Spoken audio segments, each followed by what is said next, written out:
pour nous, la seule approche qui va fonctionner et les choses qu'on va mettre en place dans nos boutiques e-commerce en 2022, qu'est-ce que c'est ça?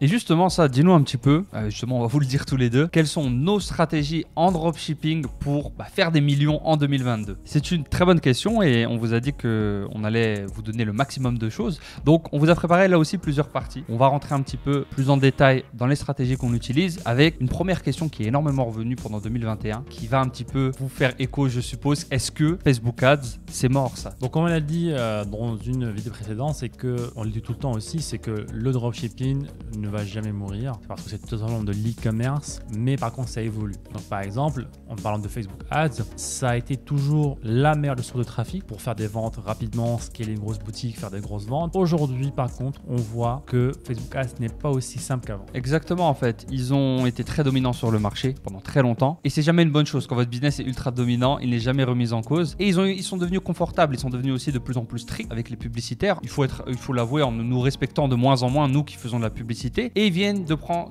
une petite claque avec l'arrivée d'un nouveau futur géant qui est TikTok, dont on va vous parler juste après. Mais pour rester sur Facebook, Facebook reste à l'heure où on tourne cette vidéo pour l'instant notre principale source de trafic et source d'acheteurs aussi sur nos boutiques e-commerce et notre boutique principale. Et encore un petit peu de loin si je puis dire parce qu'ils ont quand même une base d'utilisateurs qui est gigantesque. Et ils ont un temps d'avance, ils ont aussi un système publicitaire qui est intéressant sur certains points, mais ils ont besoin de simplifier la chose en fait. Le problème qu'ils ont, c'est qu'ils ont trop complexifié le système d'entrée pour faire de la publicité sur Facebook. Maintenant, il faut vérifier son business manager, vérifier son identité. Il faut se débloquer si tu as voyagé, il faut se redébloquer XY. Ça, c'est une réalité du marché. Moi, j'aime beaucoup Facebook Ads parce que j'ai généré beaucoup d'argent avec, faut être clair. Mais aujourd'hui, il faut qu'ils resimplifient tout ça. Il faut qu'ils descendent de leur piédestal et qu'ils réouvrent la chose. Mais c'est ce que j'ai vu récemment en fait, avec notamment la vérification des business managers qui devient de moins en moins obligatoire, qui redevient un petit peu optionnel. Alors, elle était optionnelle au début, puis obligatoire, puis maintenant, ça redevient un petit peu optionnel. Une simplification au niveau du targeting. Là, on nous dit que le no targeting, le broad marche de mieux en mieux. Tu as moins besoin de targeter, mais juste des vidéos et tout va bien se passer. Donc, il y a un potentiel pour Facebook dans cette année s'ils arrivent à reprendre la chose. Ils ont aussi été pas mal touchés par l'iOS 14 de Apple et ça va être leur challenge à eux cette année pour moi. Ça va être une année assez cruciale pour Facebook Ads, je pense, avec le géant TikTok qui arrive et peut-être, et on l'a vu de toute façon avec le move de Mark Zuckerberg qui a rebrandé la compagnie Facebook en compagnie Meta. Donc, est-ce qu'on va avoir des publicités dans le métaverse en 2023-2024? Ouais, je pense que c'est la roue de secours de Facebook, hein. C'est tout ce qui est monde virtuel. Donc, ils ont tout misé là-dessus. Hein. Donc, si ça prend, forcément, on pourra faire des publicités dans le monde virtuel. Hein. Vous n'allez pas pouvoir continuer votre vie dans le virtuel si vous n'avez pas cliqué sur la publicité. Donc, on te verra sur la... Mais c'est très intéressant parce qu'aujourd'hui, Facebook, c'est le plus grand réseau social au monde, 2 milliards d'utilisateurs. Ils ont acquis Octopus, donc le système pour rentrer dans la réalité virtuelle, qui a 80% de part du marché. En gros, ils ont le plus d'utilisateurs dans le physique, enfin dans les réseaux sociaux et dans le virtuel. Donc les ads arrivent. C'est juste quand, à quoi elles vont ressembler. Et s'il y a de la publicité, il y a des publicitaires. Donc est-ce qu'on fera des publicités e-commerce dans le métaverse? Bien entendu. C'est ça, ça sera à vous de choisir encore une fois. Est-ce que vous allez être du côté des personnes qui sont dans la production ou alors tout simplement dans la consommation et là directement dans votre cerveau. Donc à vous de décider. On ne peut pas malheureusement changer le cours de la technologie, mais on peut choisir dans quel camp on se trouve en fait. Exactement. Et donc ça c'était pour Facebook. Parlons un petit peu maintenant de TikTok qui en 2022 va lui dès maintenant être énorme. Donc TikTok c'est vraiment la nouvelle opportunité en termes de plateforme publicitaire en 2022. Il faut savoir, on vous a préparé pas mal de petites stats qui vont s'afficher à l'écran ici en termes de revenus et de statistiques pour TikTok. Donc TikTok qui a eu une croissance absolument folle, qui n'a pas encore les nombres d'utilisateurs de Facebook mais qui a une croissance complètement folle. Donc on parle de presque 1 milliard d'utilisateurs actifs. C'est ça, c'était des chiffres de 2020. Donc 837 millions de personnes actives dans le monde sur 2020 et TikTok a été téléchargé plus de 3 milliards de fois. Donc ça commence à faire pas mal et on peut voir justement la courbe ici des utilisateurs TikTok. Depuis 2018, donc ils sont lancés 2017 il me semble TikTok et avec ce qui s'est passé en 2020 avec le buzz qu'il y a eu à aujourd'hui où ils ont dépassé le 1,2 milliard d'utilisateurs sur TikTok, qui est absolument énorme. Facebook a 2 milliards mais ils ont mis des années et des années pour arriver à ça et là TikTok en l'espace de 2 ans et demi a pratiquement rattrapé Facebook. Ouais, c'est énorme. Et on pense que ça a un gros avenir. On voit déjà nos tests, nous, dans nos boutiques e-commerce, que ça a déjà de très bons résultats. Ouais, on va vous en parler justement parce que qui dit utilisateur, dit sur un réseau social, dit publicité. Et justement, TikTok, ça a été l'un de nos gros tests 2021 en termes de publicité et ça va être l'un de nos gros focus en 2022 en termes de publicité. Parce que TikTok a un avantage clair sur la simplicité de faire de la publicité sur TikTok. C'est beaucoup plus simple. Ils ont beaucoup appris de la façon des erreurs de Facebook sur les dernières années. Ils ont juste pris les bons côtés de Facebook et ils ont simplifié les mauvais côtés. Donc création, business manager, vérification, X, Y, Z, c'est beaucoup plus simple. Ciblage, c'est beaucoup plus simple aussi et on se concentre vraiment sur ce qui compte. Et justement, on a vu les chiffres globaux. Il y a les chiffres en France aussi où TikTok a fait sa percée aussi. On peut le voir ici que TikTok, un petit peu plus bas, TikTok en France en 2022 juste au-dessus est à 15 millions d'utilisateurs actifs. Donc c'est pas des utilisateurs inscrits, c'est des utilisateurs actifs tous les jours, 15 millions de personnes. C'est quand même pas mal et on a plus de 10 millions de vidéos share cette année-là. Donc c'est vraiment en train d'exploser et l'avantage qu'il y a, c'est non seulement tu as des utilisateurs actifs, mais le pourcentage d'engagement n'a rien à voir avec le reste en fait. Là, on voit 20% d'engagement en France sur TikTok. Je crois que la moyenne d'Instagram, c'était 2%, 2 ou 3% sur les posts. C'est 10 fois plus, c'est complètement fou. Et TikTok a dépassé aussi, aux États-Unis et en Grande-Bretagne, a dépassé YouTube sur le temps de consommation moyen par mois. Donc les gens, en moyenne, aux États-Unis, et il me semblait qu'en France aussi, en Angleterre, passent plus d'1 heure sur TikTok par jour. C'est énorme. 1 heure par jour à scroller comme ça, c'est absolument gigantesque. Donc l'attention est là-bas. Et 2022, on va mettre le focus à fond sur TikTok.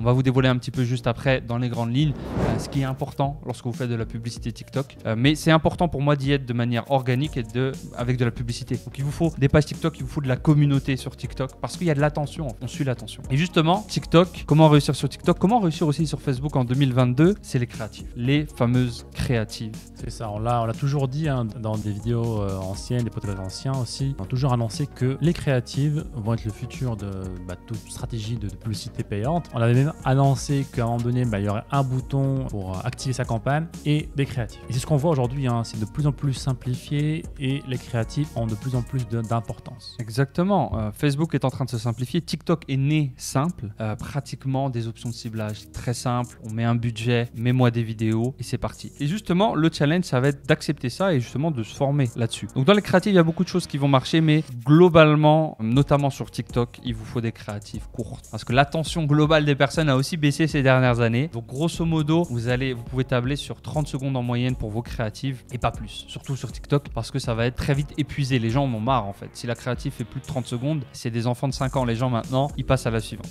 Et ce qui va aussi énormément marcher, ce qui marchait déjà, mais ce qui est de plus en plus le cas, ce sont les créatives UGC, c'est-à-dire des créatives générées par des utilisateurs. Et ça, on le voit partout et il vous faut tirer parti de ça. En fait, il y a énormément de stratégies, donc que ce soit avec vos propres clients ou avec des mini-influenceurs, avec des plateformes d'achat de créatives, avec votre famille, avec vos amis. Il faut du contenu UGC en fait, du contenu un petit peu amateur fait comme ça par une personne ou une autre. Et c'est ça en fait parce que c'est du contenu qui est naturel dans la plateforme. Il ne vient pas s'immiscer un petit peu de manière dérangeante, de manière un peu malaisante dans le feed TikTok. C'est quelque chose qui vient se marier très bien et donc une très bonne expérience utilisateur. On ne se rend même pas compte que c'est une publicité en fait. Donc les gens ne sont pas forcément gênés de voir ce genre de vidéos sur leur fil. Et ce qui est dans l'intérêt aussi de TikTok et de la plateforme publicitaire, ils ne veulent pas que les gens aient une mauvaise expérience lorsqu'ils sont sur leur fil en train d'utiliser l'application. Donc c'est gagnant-gagnant pour la plateforme, pour les commerçants qui va être récompensé en ayant des publicités moins chères et l'utilisateur qui a lui une expérience agréable sur la plateforme. Ils ont beaucoup appris de Facebook aussi où ça a été le Far West pendant longtemps et TikTok ont été très très malins là-dessus dans la création de leur système publicitaire. Et justement aussi il y a pas mal de types de contenus comme ça un petit peu fun qu'il va falloir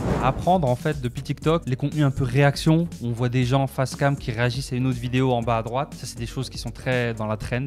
Que vous le fassiez ou pas, il va falloir vous y mettre et au moins comprendre les choses et les utiliser. Les trends TikTok aussi, les danses, tout ce qui va avec, les sons, les challenges. Si vous arrivez à relier les deux ensemble, un challenge qui est viral sur internet et que vous arrivez à le relier à votre niche, à votre communauté ou à votre produit, c'est potentiellement des millions et des millions de vues et des millions et des millions de secondes, de minutes d'attention pour votre marque en fait. C'est ça, donc c'est super intéressant comme type de contenu pour TikTok. Donc on peut surfer sur la tendance comme tu as dit globalement. Donc il faut se connecter un petit peu quand même à ces réseaux sociaux. Donc lorsque vous faites de la publicité, il faut quand même savoir qu'est-ce qui est tendance, qu'est-ce qui marche en ce moment même. Et vous surfez sur la tendance. Comme ça, pareil, comme on l'a dit, voilà, votre contenu est un petit peu, ressemble un petit peu à contenu global de la plateforme et vous allez être récompensé en ayant des publicités qui coûtent moins cher. Exactement. Il faut tester. Vous êtes dans les débuts d'une plateforme, vous vivez la chose et les réponses se font via des tests. Et bien entendu, dans tout ça, il y a la naissance aussi de nouveaux mini-influenceurs, de nouveaux gros influenceurs sur une toute nouvelle plateforme, de personnes qui n'étaient pas forcément influenceurs avant, qu'ils sont devenus plus ou moins malgré eux. Et ces gens-là sont aussi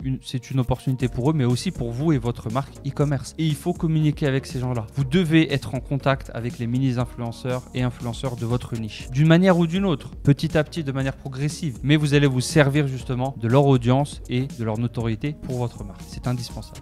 Ouais, donc surtout ce genre de nouvelles plateformes, ça permet la naissance de plusieurs mini-influenceurs, surtout sur TikTok, où tout le monde en fait peut devenir influenceur du jour au lendemain avec une vidéo qui part virale rapidement. Donc tu as plein de mini-influenceurs, donc ce qui est une bonne nouvelle pour nous, parce que puisque la demande, l'offre elle est énorme, forcément on a des prix qui sont plus intéressants. Exactement. Et on enchaîne sur le troisième point. Donc on a vu Facebook, on a vu les créatives, on a vu TikTok. Le troisième point qui rejoint ce qu'on avait partagé déjà dans pas mal de vidéos et les optiques qui vont se marier avec tout ça, c'est créer une communauté, gérer cette communauté et donner à cette communauté en fait. Avant de demander, avant de faire des ventes, il vous faut donner pour créer cette fidélité, si je puis dire, et aussi cette impression chez vos clients qui vous en doivent une en fait. Vous leur avez tellement donné de contenu qu'ils veulent vous soutenir en achetant vos produits. Et c'est quelque chose qu'on a beaucoup vu aussi dans les influenceurs, pas forcément télé-réalité ou autre, mais de manière générale, où tu as des gens, par exemple, je pense dans le gaming, dans le jeu vidéo, qui ont une très bonne audience, qui donnent beaucoup de leur temps, qui entertain les gens, et ils sortent après des t-shirts ou autres produits, et les gens les achètent pour soutenir la personne. Ouais, c'est ça, il faut vraiment créer cet esprit de communauté autour de votre boutique. Votre boutique, c'est pas le cœur en fait de votre business, c'est la communauté qui est le cœur de votre business, et la boutique est là, juste c'est un moyen de représenter la communauté en achetant des produits chez vous, vous aider à résoudre des problèmes de la communauté,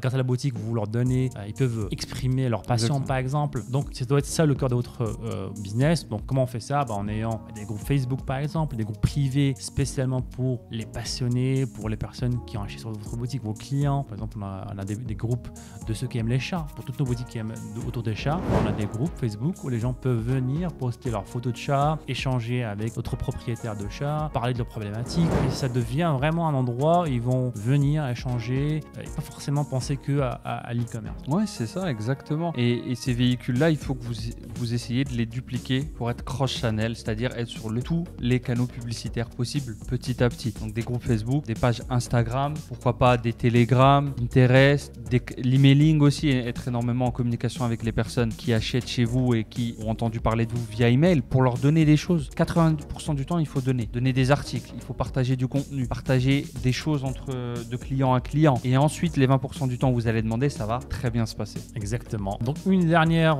stratégie aussi, c'est ne pas reposer, mettre tous ses œufs dans le même panier. C'est qu'à un moment donné, il faut devenir cross-channel. C'est quoi cross-channel?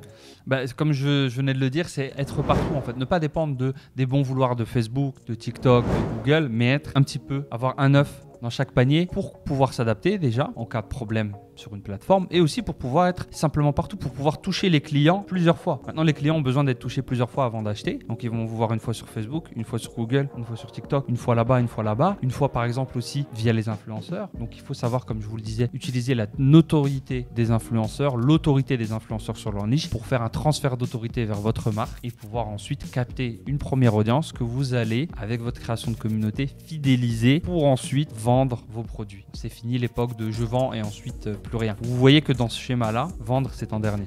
Et ça devrait toujours l'être, toujours vendre en dernier, les amis. Ce n'est pas le but, c'est le but final, mais il y a des étapes à faire d'abord. Et en termes de cross-channel, si on devait donner un top 3, je mettrais toujours Facebook dans le top 3. Je mettrais TikTok et je mettrais Google. C'est ça, Google Shopping en troisième, c'est pas mal. Donc vous avez le top 3 les amis, un à la fois. Tranquillement, et plus tard après vous irez sur du Pinterest, vous irez sur du Snapchat, vous irez sur des forums, vous allez où vous voulez après au bout d'un moment, mais il faut avoir cette optique de s'élargir petit à petit. Le challenge c'est de ne pas se élargir partout ou se dire voilà je lance ma boutique, je me lance sur tous les canaux, tous les réseaux en même temps.